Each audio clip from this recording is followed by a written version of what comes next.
नमस्कार बच्चों, इतिहास की कक्षा में एक बार फिर से आपका स्वागत है। पिछले वीडियो में हमने जो देखा एक बार हल्की सी झलक उसकी देख लेते हैं कि हजारों वर्षों के दौरान हुए परिवर्तन की पड़ताल जब हमने की तो हमने क्या देखा कि किस तरह से मानचित्र इतिहास में उपयोगी है और किस तरह मानचित्र का विकास हुआ और मानचित्र में पुराने युग से लेके वर्तमान तक किस किस प्रकार के परिवर्तन आए और मानचित्र में क्या क्या चीज़ें महत्वपूर्ण थी, जैसे दिशाएं, कंपास ने जिसमें मदद करी।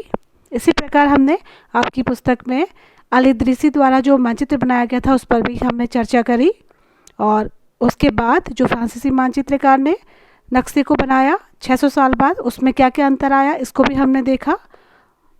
और मानचित्र जो है पुराने काल से लेकर आज तक किन किन चीज़ों में बनाए जाते थे इस पर हमने चर्चा करी। आज हम इसी के आगे चलते हैं और अब हम ये विचार करते हैं कि किस तरह से इतिहास में शब्दावलियों में भी परिवर्तन आया है। समय के साथ साथ हमारी जो शब्दावलियां हैं उनके अर्थों में भी परिवर्तन आता रहा है। तो सबसे पहले हम एक प्रश्न पर विचार करते हैं कि क्या भाषाओं में परिवर्तन आता है, यानी कि जब से भाषा का उद्भव हुआ तब से लेके आज तक क्या भाषा में परिवर्तन आया, उसकी लिपि में परिवर्तन आया या उनके अर्थों में परिवर्तन आया, क्या उनके लिखने के तरीके में भी परिवर्तन आया। जैसे हम देखते हैं कि देवनागरी लिपि के ही इतिहास को अगर हम देखें तो प्राचीन काल से लेकर आज तक की जो देवनागरी लिपियां हैं उनके लेखन में काफ़ी अंतर आया है, काफ़ी कुछ अंतर आया है और वर्तमान में भी बहुत कुछ अंतर हमें देखने को मिलता है शब्दों के लिखने के तरीके में भी। इसी तरह से हम अन्य बात पर विचार करेंगे कि क्या राज्यों के नामों में भी परिवर्तन आया। हम इन्हीं पर आज आगे चर्चा करते हैं। सबसे पहले हम अपने देश भारत को लेते हैं। अगर हम आपसे पूछें कि क्या भारतवर्ष जो आज का भारत है, क्या प्राचीन काल से लेकर आज तक जो भारत हम देखते आए हैं या इतिहास में पढ़ते आए हैं, क्या उस भारत का अर्थ प्राचीन काल से लेकर आज तक वही रहा या ये बदला है। देखिए, हम भारत के कुछ नामों पर चर्चा करते हैं। जैसे सबसे पहला जो हमारा भारत का नाम था आर्यावर्त, उसको बोलते थे। चूँकि यहाँ पर आर्यों ने अपना शासन किया, आर्य आए यहाँ पर, तो इसलिए इसका नाम आर्यावर्त पड़ा उस समय। उसके बाद भारत, इसका नाम एक और है। इक्ष्वाकु वंश के राजा भरत के नाम पर, जो शकुंतला के पुत्र थे, दुष्यंत और शकुंतला के, उनके नाम पर, जो पराक्रमी राजा थे उनके नाम पर भारत का नाम भारत पड़ा। इसके अलावा हिंदुस्तान, एक शब्द और है हिंदुस्तान। हिंदुस्तान नाम कैसे आया, तो इसके पीछे भी कई चीज़ें, कई मत प्रचलित है। चूँकि जिस समय सिकंदर का आक्रमण हुआ तो उस समय भारत का क्षेत्र जो है वो सिंधु नदी के पार तक फैला हुआ था। तो सिंधु नदी के इस पार के लोगों को उन्होंने अपभ्रंश के रूप में सिंधु को हिंदू शब्द में परिवर्तित कर दिया, यानी कि सिंधु हिंदू और उससे हिंदुस्तान बना। इसी तरह भारतवर्ष, एक नाम और है भारतवर्ष, और एक अंग्रेजी में एक और नाम है इंडिया। ठीक है, चूँकि सिंधु नदी को इंडस वैली के नाम से भी जाना जाता है, तो इसलिए ब्रिटिशर्स ने जब सिंधु घाटी की सभ्यता की खोज की तो इंडस वैली के नाम पर इस देश का नाम इंडिया पड़ गया। अब हम देखेंगे कि ये जो भी भारत का नाम है ये समय समय पर किन किन अर्थों के रूप में या किस किस रूप में परिवर्तित हुआ। जैसे कि हमने प्राचीन काल में कहा कि जो सबसे पहले भारत को एक राष्ट्र के रूप में लाने की कल्पना करी थी, वो सबसे पहला श्रेय चंद्रगुप्त मौर्य के शासन में जाता है, और वो भी जो उनके प्रधानमंत्री थे कौटिल्य या चाणक्य जिनको कहते हैं, उनके द्वारा सबसे पहले भारत के विभिन्न महाजनपदों को या भारत के विभिन्न छोटे छोटे राज्यों को एक राष्ट्र में संगठित करने की बात कही थी। यानी कि उस समय सबसे पहले जब सिकंदर का आक्रमण हुआ, विदेशियों के आक्रमण लगातार हो रहे थे, तो उनसे बचने के लिए सबसे पहले कौटिल्य ने उत्तर भारत के लगभग जितने भी महाजनपद उस समय थे, 16 महाजनपद, उन सभी महाजनपदों को एक करने की कोशिश करी और एक राष्ट्र के रूप में लाने की कोशिश करी। तो यदि उसके बाद हम देखें तो अलग अलग शासकों के काल में, जिस जिस शासक के काल में जितनी जितनी भी उनकी सीमाएं थी, उतनी उतनी सीमाएं भारतवर्ष में रही। अगर हम 13वीं शताब्दी की बात करेंगे तो 13वीं शताब्दी में जो एक लेखक थे मिन्हाज उस सराज, जो कि मोहम्मद गौरी के समय में थे, इन्होंने अपने लेखन में हिंदुस्तान शब्द का जो प्रयोग किया है, वो हिंदुस्तान शब्द का प्रयोग इन्होंने पंजाब, हरियाणा और गंगा यमुना के दोआब के इलाकों के लिए किया है। और आपको ये बात ध्यान रखनी होगी कि मिन्हाज उस सिराज की पुस्तक में जो भी हिंदुस्तान का वर्णन है, उसमें दक्षिण भारत कता भी शामिल नहीं है। उस समय दक्षिण भारत में अलग स्वतंत्र राज्य हुआ करते थे जो कि हिंदुस्तान शब्द में या हिंदुस्तान में शामिल नहीं थे। और बिल्कुल भी राजनीतिक रूप से जो भी इलाके दिल्ली सल्तनत के अधीन थे, उनको उसने हिंदुस्तान माना। अगर दिल्ली सल्तनत की बात हम करें, अलाउद्दीन खिलजी हो, चाहे बलबन हो या इल्तुतमिश हो, जितने भी राजा रहे, तो उन राजाओं के अधीन उनकी सीमाएं जितनी जितनी तक भी फैली थी, वो सभी हिंदुस्तान के रूप में उस शब्द का प्रयोग किया गया। और दक्षिण भारत का क्षेत्र इसमें बिल्कुल भी सम्मिलित नहीं था। अगर हम उस समय के इतिहास को पढ़ें और उसमें यदि हिंदुस्तान शब्द आता है तो हमारे दिमाग में ये रहना चाहिए कि हिंदुस्तान का मतलब दिल्ली सल्तनत के अधीन जितने भी राज्य हैं। उसके बाद 16वीं शताब्दी में जब बाबर भारत में आया, बाबर ने भारत पर अपना अधिकार जमाया, तो उसने अपनी पुस्तक तुजुके बाबरी लिखी या बाबरनामा जिसे कहते हैं, वो लिखी। उसने उस समय हिंदुस्तान शब्द का प्रयोग अपनी पुस्तक में किया, लेकिन उस हिंदुस्तान शब्द का प्रयोग जब वो कर रहा था तो उसका मतलब कदापि आज के भारत से नहीं था। उसका हिंदुस्तान का मतलब था कि जो भौगोलिक स्थिति, जीव जंतुओं और वनस्पतिक विशेषताओं वाला जो एक विशेष भूभाग है, या जहाँ के निवासियों की संस्कृति जो है लगभग मिलती जुलती है, उन लोगों के लिए उसने हिंदुस्तान शब्द का प्रयोग करा है। यानी कि राजनीतिक रूप से बिल्कुल भी उस समय तुजुके बाबरी में हिंदुस्तान शब्द का प्रयोग नहीं हुआ है। उस समय भी भारत छोटे छोटे छोटे राज्यों में बटा हुआ था। कहीं मेवाड़ का शासन था, तो कहीं दिल्ली सल्तनत का शासन था, तो कहीं दक्षिण में विजयनगर साम्राज्य था, बहमनी साम्राज्य था। तो इस तरह से जो है हिंदुस्तान शब्द का प्रयोग 16वीं शताब्दी के आसपास लगभग बाबर के द्वारा जो भी करा गया प्रयोग, वो वर्तमान राजनीतिक दृष्टि से बिल्कुल भी नहीं करा गया।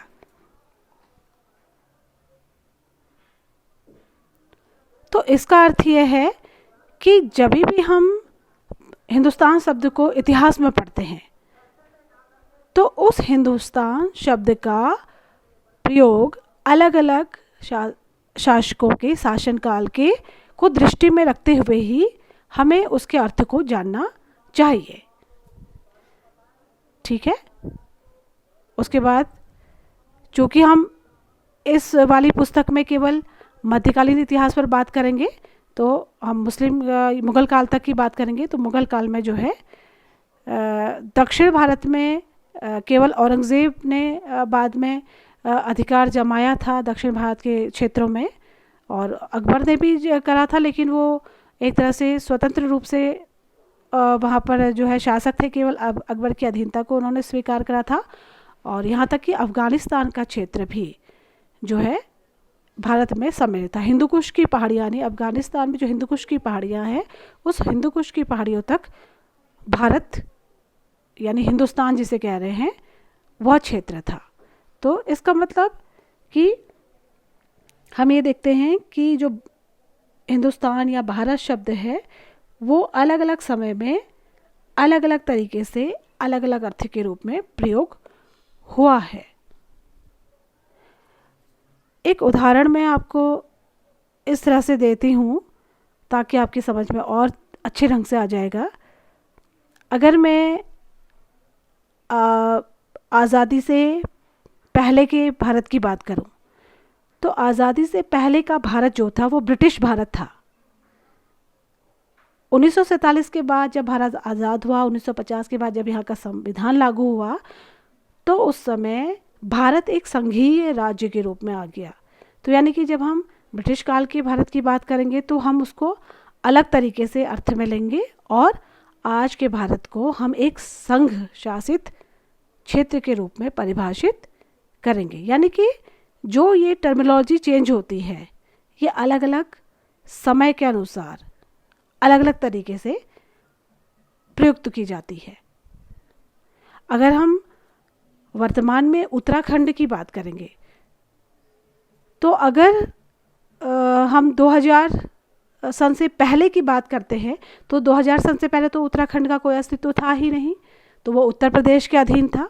तो उस समय, वर्तमान समय में जो उत्तराखंड है, उसको अगर हम इतिहास पढ़ रहे हैं, तो अगर हम उत्तर प्रदेश पढ़ते हैं 2000 से पहले, तो हम उत्तर प्रदेश में उत्तराखंड के इलाकों को भी शामिल करते हैं। लेकिन 2000 सन के बाद यदि हम उत्तर प्रदेश का अध्ययन करते हैं, या उत्तर प्रदेश की राजनीति का या संस्कृति का अध्ययन करते हैं, तो 2000 के बाद यदि हम अध्ययन करेंगे, तो हम उत्तर प्रदेश में फिर हम उत्तराखंड की संस्कृति को शामिल नहीं करेंगे। फिर उत्तराखंड की संस्कृति अलग से उत्तराखंड राज्य की संस्कृति के रूप में हम उसका अध्ययन करेंगे। तो इस तरह से हम देखते हैं कि समय के साथ साथ जो है भाषाओं में परिवर्तन होता है, और भाषाओं के अर्थों में भी समय के साथ साथ परिवर्तन होता है। इसी तरह से एक हम दूसरा शब्द हम लेते हैं जो आपकी किताब में दिया हुआ है, विदेशी शब्द। अगर मैं आपसे कहूँ कि अभी वर्तमान में आप विदेशी शब्द की व्याख्या कीजिए, तो आप विदेशी शब्द का क्या अर्थ लेंगे? यही अर्थ लेंगे ना कि जो भारत के बाहर के देशों से लोग आए हुए हैं, वो क्या हैं? विदेशी हैं। लेकिन आज से कई साल पहले की अगर हम बात करेंगे, मध्य युग की हम बात करेंगे या प्राचीन युग की हम बात करेंगे, प्राचीन इतिहास की बात करेंगे, तो उस समय विदेशी शब्द जो था उसका अर्थ था किसी भी एक गांव से दूसरे गांव में जाने वाला व्यक्ति भी विदेशी माना जाता था उस समय। जो व्यक्ति, ऐसा व्यक्ति जो उनकी समाज संस्कृति का अंग ना हो, जो बाहर से आया हुआ हो, तो उसको वो विदेशी मानते थे। ठीक है, उसको हिंदी में परदेशी या फारसी में अजनबी भी बोलते हैं। तो इसका अर्थ ये हुआ कि जब भी हम इतिहास का अध्ययन करते हैं और हम उस काल में इन शब्दों का प्रयोग करते हैं, तो हमें सावधानी पूर्वक इनके अर्थों पर विचार करना चाहिए कि उस समय, जिस समय यह इतिहास लिखा गया और इस शब्द का प्रयोग किया गया, तो उस शब्द का क्या अर्थ उस समय रहा होगा। तो इस प्रकार किसी भी शब्द के प्रयोग करने में एक इतिहासकार को विशेष सावधानी बरतनी पड़ती है।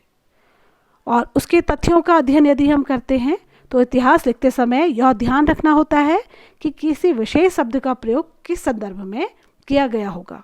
एक बहुत छोटा सा और एक सरल उदाहरण आपके स्थानीय परिवेश को जोड़ते हुए मैं रख रही हूँ कि जैसे अगर हम अल्मोड़ा की बात करते हैं, आप अल्मोड़ा शहर में रहते हैं, अल्मोड़ा की बात करते हैं, अगर मैं 16वीं शताब्दी में अल्मोड़ा शब्द को कहीं पर लिखा हुआ देखूं, इतिहास के किसी भी चीज़ में लिखा हुआ देखूं, तो उस समय अल्मोड़ा जो था वो वर्तमान अल्मोड़ा से बिल्कुल भिन्न था। उस समय अल्मोड़ा शब्द का अर्थ क्या था? चंद राजाओं की राजधानी के रूप में अल्मोड़ा प्रयुक्त होता था। जबकि अगर हम 19वीं शताब्दी की बात करेंगे, 19वीं शताब्दी में यदि कहीं पर अल्मोड़ा का लिखा हुआ हमको इतिहास में दिखाई देगा, तो उस अल्मोड़ा का अर्थ क्या होगा? उत्तर प्रदेश का एक जिला। और यदि मैं 21वीं शताब्दी की बात करूं या 2000 सन के बाद की बात करूं, तो अल्मोड़ा क्या होगा? एक उत्तराखंड का एक जिला। ठीक है, तो इस तरह हम देखते हैं कि इतिहास में इन शब्दों के अर्थों को विशेष रूप से ध्यान देने की आवश्यकता है कि उस समय, जिस समय भी ये शब्द प्रयुक्त हुए हैं या जिस समय भी ये इतिहास में ये शब्द लिखे गए हैं, तो किन अर्थों को लेकर या किस परिप्रेक्ष्य को लेकर इन अर्थों का प्रयोग हुआ है, इसके लिए इतिहास के विद्यार्थी को या इतिहासकार को विशेष रूप से सावधानी बरतनी चाहिए। बहुत बहुत धन्यवाद।